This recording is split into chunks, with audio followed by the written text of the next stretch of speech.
And joining us this morning is the newly appointed PSC chairman himself. Welcome to Morning Matters. Thank you. Good morning, Greg. Thank you for inviting me. How do we say this? Congratulations. Yeah, okay. Congratulations. Okay. Maraming salamat. First of all, tell us about when did you learn about this appointment? And what was your reaction when the news reached you? You know, I started yesterday. I took my office yesterday in Malacanang, and a few days ago, I mean, late last week, I found out because they talked to me. They invited me to go to Malacanang, and they told me that we need your help. The president needs your help. So how can you say no to the president of the Republic of the Philippines? So yeah, here I am. I started already. So I'm excited. I'm happy. We just have to help the Philippine Sports Commission and the national athletes. What was the mandate of the president? Because your name has been going around for the past months. It has been mentioned, it has been floated around. I mean, why the change? I guess why the change in leadership? Ano yung gusto ng presidente when it comes to ang gusto ng presidente, improvements? Ang gusto ng presidente, sigurado ko gusto rin ng mamamayang Pilipino, alagaan yung atleta. Yun ang pinaka-importante, yung kapakanan ng mga atleta. Hindi na didelay yung sweldo. Wala silang ibang distraction kung di mag-training. At happy sila sa ginagawa nilang training. At gandahan yung facilities. You know? How can they train well if you have lousy facilities? And malaking bagay yung commitment ni Presidente Marcos at ni First Lady Liza. I'm sure you saw in the news that 2 weeks ago, si First Lady visited the PhilSports Arena to check the dormitories, to check the dining hall facilities. And I went there yesterday at nakita ko, sinisimula na. Nandun na yung mga construction workers. Oo, bakit nga ba bumisita doon si First Lady? Because maraming ang reports na yung mga atleta ay namumroblema sa kanilang food, namumroblema sa kanilang allowances, namumroblema sa kanilang dormitories. So I think that was a surprise visit. And I inspected that yesterday together with the staff of PSC and the commissioners. And nakita ko, wow, sabi ko, ito na, sinisimula na. And then expect great improvements. Ito po yung nasa PhilSports Arena. PhilSports yung Arena. Ultra. That's correct. You know, there's a facility in Baguio, there's a facility, of course, in Rizal, there's a facility in Ultra. And I was told there's an office in Cebu. So lahat yan pupuntahan natin. So yesterday, of course, Rizal, na-inspect na natin. Kahapon, PhilSports. Tomorrow, I'll go to Baguio and check the dormitory and talk to the athletes there. Actually, I've been long training there. I mean, before, when I was an athlete. Yes, of course. Umakit-akit kami dyan sa bleachers yan, Ultra.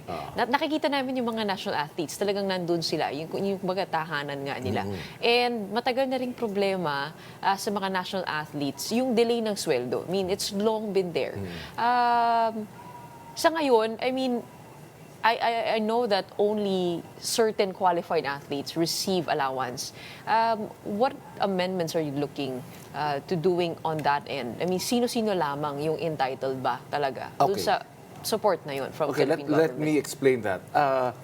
Ang nangyayari kasi ngayon is that yung national athlete mo na binibigay na listahan ng National Sports Association ay nakakatanggap ng sweldo sa Philippine Sports Commission allowance for their training. Pero depende yan sa level na reach mo sa competitions. So, ang pinakamalaking allowance dyan na natatanggap ng isang atleta ay kung nanalo ka ng medalya sa Olympics at kung nanalo ka ng medalya sa World Championships. Pababa ng pababa, Olympian. So, merit-based allowance? Merit-based allowance. Pero hindi po ba, doesn't it defeat the purpose of actually preparing well for competition when in the first place, kung wala ka pang experience, ay wala kang suporta. Paano yun? Yeah. Meron naman, pero syempre iba yung suporta nung naging medalist na. Totoo. So ang importante rito, ma-review natin na hindi ma-delay kasi ang nangyayari, pumapasok ang kanilang sweldo sa isang ATM at doon nila kinukuha sa ATM na yon. Pero ang daming proseso na puro manual pa. So ang importante ngayon, nandiyan na yung mga biometrics, nandiyan na yung mga yung digitalization, gawin na natin lagay mo lang yung, hindi na natin papahirapan at hindi na natin papatagalin yung proseso. Because yung atleta nga, kilala naman natin yan kung sino sila, hindi ba? So yung proseso na mag-fill up ka pa ng daily time card, hihintayin pa, i-check pa isa-isa manual, we'll do away with that. We'll do away with it. And we will coordinate with DICT, we'll coordinate with the other agencies para matapos na ito at mabilis nang matatanggap ng mga atleta ang allowances nila. Hindi naman mahirap gawin yun. Pero pagka national athlete ka, makakatanggap ka ng allowance or not all pa rin? Lahat ng national Lahat athletes meron. na nasa listahan ng National Sports Association ay nakakatanggap. Gaano katagal yung delay na yun? I mean, current, before you stepped in? Hindi, may mga ano yan. Meaning it's not, kung baga ba tayo sa private sector noon, tayo nakakatanggap ng every 15 days or every 30 days, may nadidelay because of the manual They would have to go to processing. the office and do all Manual, of that. they have to sign. Pag na-delay sa processing ng opisina nila, tapos na-delay sa processing ng PSC, na-delay na lahat. So, hindi na pwedeng, meaning for a very simple matter, administrative matter, hindi na pwede yun. Digital na lang lahat. Okay. You've had extensive experience in Philippine sports. You were executive director of the Basketball Association of the Philippines, now SBP, chairman of the PBA board, secretary general of ABAP Boxing, president of Philippine Rowing currently. And of course, you were involved in the revival of the Tour of Luzon. So, Correct. so as a sports person with all of these, with all of this experience, what was your assessment of the lay of the land before you accepted the post? Siyempre, bago mo tanggapin yung trabaho, tingnan mo muna, di ba? Yes. Ang ano yan challenges I natin? became NSA official of 3 Olympic sports, basketball, boxing, and rowing. And nakita ko talaga na merong pwedeng i-improve. Ang importante lang, yung relationship between the Philippine Olympic Committee, the National Sports Association, kung ano yung sport mo, and the Philippine Sports Commission. Ang nakita ko sa the first 2 days ko sa PSC, mukhang kulang lang yung mga taong dapat mag-process. There are 82 NSAs. You have hundreds of athletes. So, kung mag-average ka lang ng 20 to 30 per NSA, times 82, ganun karami ang atleta natin. National athletes, wala pa yung grassroots. So, ang importante rito is that meron ba tayong special group, okay, or task force, NSA, sa PSC, na walang gagawin yan kung di araw-araw, i-memorize ko yung pangalan ng atleta, i-memorize ko yung pangangailangan ng atleta. Yan ang mga gagawin nating tweaking, Gretchen, so that mas madali ang pakikitungo nila sa atin. Meaning, hindi pwedeng pumupunta sila sa Rizal at nahihirapan. Kung pwede nga, wag na pupunta sa Rizal. Mag-training na sila. They should stay in their training quarters. And what would be the composition of that task force? Because you spoke about nutrition, alam natin napakahalaga din yan, no? Pero alam din natin mga national athletes natin, madalas kumakain yung pansit canton, gabundok ng kanin, kung ano lang maiuulam nila. Ganun ang usual na diet eh. Yeah. So ano yung composition ng team na yan, ng task force na yan? Alam mo yung task force na yan, yan natin mo, yung delay ng sweldo nila, yung tinitirhan nila, yung kapakanan nila, including their families, including their parents. Di ba? Yun yung sinasabi ko nga, Gretchen. You know, you tell an athlete laban para sa bayan. Pero distracted siya kasi may problema yung pamilya niya, may problema yung mga magulang niya, may problema yung mga kapatid niya. Yun yung task force na yon. Gusto ko yung task force na yan sa PSC is the NSA or the Athletes Task Force na walang gagawin yan kundi alagaan mo yung atletang yan. Di ba? Take care of that athlete. Yun yung ililink natin between the NSA and the Philippine Sports Commission. Kasi sa NSA, nung nasa NSA ako, inaalagaan talaga namin yan. Di ba? Alam namin kung kamusta na yung bata, kamusta ang pag-aaral, naka-enroll ba? Kasi kinukuha mo yung atleta, 15 years old, 16 years old. Nag-enroll ba siya? Kung wala siyang ma-enrollan, hanapan mo ba siya ng scholarship? So, yun yung mga, kung ba, buhay ng atleta ito eh. It is not just the training. It is his life. From the time he starts as a very young athlete to the time he wins a medal in the Olympics. Buong buhay yan. Alagaan na natin yan. Di ba? So yun yung kailangang mindset natin, Gretch. And gaano kadami yung magiging kabilang doon sa task force? Definitely, raramihan natin yan. Kasi ang dami po nating atleta. How do you monitor everything and everyone? Right now kasi, bawat commissioner ng PSC takes care of X number of sports. So if there are 80, apat ang commissioners, parang 20 sports sila. Di ba? But that's the commissioner. Di ba? Commissioner Torres, Commissioner Bongco, Commissioner Haiko, Commissioner Gaston. So, yan sila yung leader. Sila yung, kumbaga ba, tatay or nanay ng mga NSA. But ano yung organisasyon sa baba nila? Di ba? So, meron kang, kumbaga ba, household. Meron kang support staff. So, walang ganun ngayon? Merong opisina. Opisina lang, NSA Affairs. Hindi ba? But that office, yan yung And how many people are in that office? Well, it's a very small office. So, ang importante rito, is don't wait for these NSAs and the athletes to go to your office. Tayo ang lumapit sa kanila, tayo ang magtanong sa kanila, anong kailangan nyo, kamusta? Di ba? Parang bang help desk concept. So we will do that. Definitely priority yan. I think you also said in an interview that there will be a revamp of the board or commissioners. Are you going to do that? No, actually, the commissioners, they're also appointed by Malacanang. Okay. Diba? And ako, ang management philosophy ko naman dyan is that I'm new. Let's not rock the boat. Help me. Do well. Perform. Work hard. And one team tayo. Now, if I see that maganda naman yung teamwork namin, we will I guess just continue. one of the questions here also is how do you professionalize the processes? Because what you mentioned, yung aalagaan natin yung mga atleta, it's very personal, which is to some extent very good because naiisip mo yung welfare ng atleta, but also it could turn the other way. Kapag nagkatampuhan, hindi na ibibigay yung allowance o hindi na bibigyan ng pansin o hindi na isasama sa roster. Correct. Paano yung gano'n? Alam mo, yan yung mga kwento na, for example, yung relationship between the coach and the national athletes, yung relationship ng PSC and the National Sports Association, kailangan professionalize the process. It cannot be, meaning yung personal na pangangalaga. Pero yung personal na, kung pati yung sweldo ng bata, nadidelay at wala kayong ginagawa, or yung sweldo ng bata, dumadaan pa sa prosesong napakahaba. But how do you plan to professionalize the process? Well, yung pag-professionalize niyan, unang-una nga, is patibayin mo yung relationship with the NSA. Number 2, patibayin mo yung NSA affairs, yung National Sports Association Office And have ng people Philippine. under it. Talagang lagyan mo na ng organizational chart. Lagyan mo na ng mga taong talagang memorize mo. Pag sinabi kong sino ang mga atleta ng rowing, ay talagang gusto ko memorize mo.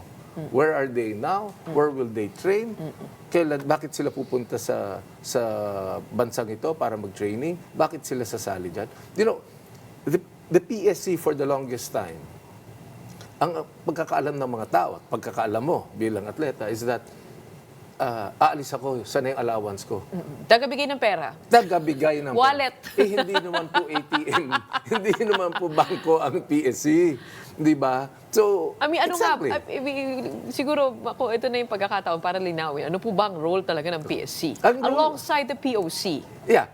Unang-una, magkaiba po ang PSC at POC. Ang Philippine Olympic Committee, ang pinaka head niyan is the International Olympic Committee. Sila yung nagko-control kung sino pupunta sa Olympics. Sila ang nag-aalaga sa NSA. Now, you have a Philippine Sports Commission. The Philippine Sports Commission is the government agency tasked to assist yung welfare ng national athletes. Number 2, para alagaan yung facilities ng bayan. Di ba? Number 3, healthy citizenry. Yun ang nawawala The grassroots development. And the healthy citizenry of the 110 million Filipinos, Gretchen. Hindi ang PSC, hindi lang po siya para sa atleta, sa kapakanan ng mamamayang Pilipino. yun yung patitibayin rin natin. Kailangan healthy. Yeah? Meaning, you, me, our friends here, kailangan alam nila na may palaro, may bagong facility na pwede ako mag-jogging. Merong track oval na pwede ako. May bagong Siguro ang football katanungan, field na may pwede ako. pondo ba tayo po para sa lahat ng mga plano po ninyo? Alam sa mo, nakikita po ninyo? Alam mo, kaya ako excited because alam ko na nakafocus si President Marcos sa sports. Alam ko nakafocus si First Lady sa sports. Alam ko na even si Vinnie Marcos, who is a sportsman, an athlete, nakafocus sa sports. You know, when your president says, support the athletes, support Philippine sports. Funds go that way. Funds go that way. And ako po, nag-reach out na po ako sa chairman ng PAGCOR, kay Chairman Altenco. Kasi, di ba, alam natin na lumabas na po sa news na ang PAGCOR ay magdadagdag na ng pondo para sa Philippine Sports Commission. Diba? Kasi yan po yung nasa batas na Of course, with the PAGCOR. advent also of online gambling, right? So, It must go 5% po somewhere. yan. 5% of PAGCOR revenues goes to the Philippine Sports Commission. How do we build on the success of recent victories? We have, of course, Alex Iala. We have Heidelin, Kaloy, EJ. It is a golden time in Philippine sports. It is a golden the best time. But how do we build on that and carry it on over to the next generation? How do we build on that? Tingnan mo ngayon yung dami ng naglalaro ng tennis. Then we have to spot them. We have to take care of them. Ilan ngayon ang nagturo of Luzon tayo, sabi nga ng mga tao, traffic ngayon sa Quezon. Bakit? Ang dami nagbibisikleta papuntang Baguio. Because nagturo of Luzon, nakita nila buhay na naman ang Tour of Luzon. Ang daming nagte-tennis, ang daming nagde-gymnastics, ang daming nagwe-weightlifting. Grassroots development. And grassroots development in terms of tying up with the LGUs, with the mayors and the governors, and then schools, universities. You know, ang importante rito, I'll reach out to the UAP, NCAA, CESAFI, and all these school programs. And sabihin natin, hindi ba po tingnan niyo itong mga bata o bata pa sila, may sport na sila, but wala yung sport nila pagdating sa college. Bumabagsak ngayon. Di ba? Marami pa tayong sports, maski sa UAP, sa NCAA, and other programs, that wala and sa one of those competition. is weightlifting. Weightlifting, wala pa po. Wala pong golf. But is the PSC working on that? Yes, how could that be done? That it would be included? Like, for example, pole vaulting also? Wala, marami pang wala. Kaya yung continuity ng yung bata pa, hobby na niya at gusto niya maging atleta, nawawala pagdating niya sa college. Yan yung gap na kailangan nating punuan. And malaking bagay, makipagtulungan tayo sa mga UAAP, NCAA, CESAFI, diba? And all other competitions ng mga colleges. Yung relationship. Alam mo, Gretch, I think my role here as PSC chairman is to make sure I reach out and talk to these stakeholders and say, paano namin matutulungan yung mga programa nyo so that merong continuity yung ginagawa nung little boy and little girl, nung bata pa sila, sa sport na gusto nila at hindi nagbabago pagdating ng college kasi yun lang yung available sport na papasukan nila. Di ba? You know, even if you look at the sports of athletes from schools, UAAP and CAA, alam mo, more than 50-60% galing sa Visayas, Mindanao yan. And why are they here? It is because they want to study, because of education, because sports is a great enabler. Di ba? So ang importante, maski yung sport na, kunyari, sipak takraw. It's a beautiful sport. Yes, it is not an Olympic sport. Pero under my chairmanship, patas po yan. Under my chairmanship, the Olympic sport, talagang pagtutuunan natin ng pansin. Pero yung mga sports na talagang marami rin ang naglalaro, daan-daang libong Pilipino rin ang naglalaro, they also need support. Why? Because it is the healthy citizenry concept. Di ba? I went to palarong pambansa in Ilocos last month sa Ilocos Norte. Thousands of young boys and girls playing sepak takraw. I watched it. I observed them. And when I asked them, bakit di ka nagbabasketball? Bakit hindi volleyball? Gusto po namin yung sepak takraw. Alam mo yung, for you to see them play a sport that is not popular, and yet para sa kanila, It's natural. it's natural. You know, you see them flying, di ba? Yung sepak takraw, lumilipad ka sa ere. Parang volleyball, pero you use your feet. And how do you plan to promote that sport? I mean, institutionalize that sport? Well, thank you for asking that because isa sa work program talaga na itataguyod natin yan bilang chairman. If you notice, wala tayong national championship per sport. Wala tayong national championship sa bawat sport.